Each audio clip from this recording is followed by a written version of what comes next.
muzeyi waffe Haji Dirisa Guludene nga amaze okufa mu 2006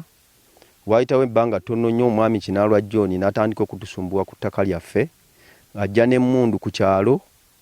n'atusalako era nze aneewerera emirundi n'emirundi nze kaali nkwatako ajja kuntuusa gy'ayagala. Ettaka eryo muzeyi lyaffe yalitwolekera lirina ekyapa kyalyo ziri hectares 95 naye muzeyi Kinaalwa ebintu bino abikola na boodi Land Board y'Ekiboga yagenda mu 2014 baddira ettaka lya Guludene eri ku boodi bakulaga nti balisazeko hectares 26 naye ate bw'ogenda okukola search Emityana ekulaga nti ekyapa si kitoleko ziri hectares 95 ne bakwata ettaka lyaffe ne baliteekako abasajja ne balitema bazikuse saa 8 ne bajja tufe twabadde tuli waka saa 8 z'ekiro tuwulira mmotoka eyiwa ebikondo tuwulira abantu bayitirivu boogera okuva 1969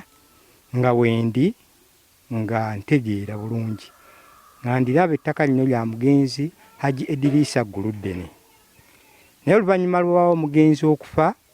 wajjawo ensasagge nga waliwo omwami omu agamba nti lirye. Kivumirira ekikolwa ekiri ku ttaka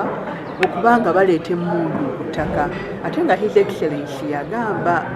mbuno ettaka mu Uganda teriyina kukuumibwa muntu yenna ayina mundu n'olwekyo ekyo kikyamu naye ffe ng'ab'ebyokwerinda Ekiboga wamu ne DPC